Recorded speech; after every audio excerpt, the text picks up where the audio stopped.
পিসনেবেরা আমাদের এই মসজিদগুলো আর যারা ইমাম রহিয়েছে তারা হলো নেতা। ইমামত্ব হলো নেতা। নেতার যে সকল গুণাবলী থাকা প্রয়োজন সবগুলো নেতা যে কোয়ালিটি থাকা প্রয়োজন, সত্য কথা বলার মতো স্পিড থাকতে হবে, স্পিডা থাকতে হবে সত্য কথা বলার। এখন এই যে সত্য কথা বলবে আলেমরা, আমাদের বাংলাদেশের আলেমরা অধিকাংশ হলো গরিবের সন্তান, যার কারণে সত্য কথাটা বলতে পারে না। সত্য কথা বললে অনেকে চাকরির ভয়ে সত্য কথা বলতে পারে না।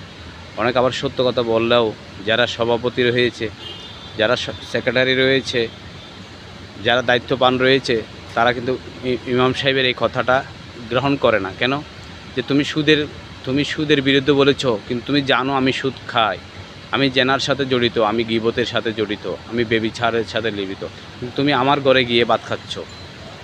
এই কথাটাই সভাপতি সাহেবের বা সেক্রেটারি বলেন বা সাধারণ সম্পাদক বলেন বা প্রচার সম্পাদক বলেন, ওরা তো বলে থাকে যে তুমি কিছুক্ষণ আগেই বলে গিয়েছো সুদের বিরুদ্ধে, কিন্তু সুদখোরের বাসায় এসে তুমি খাচ্ছ। তাই আলেমদের উচিত ব্যবসা করা।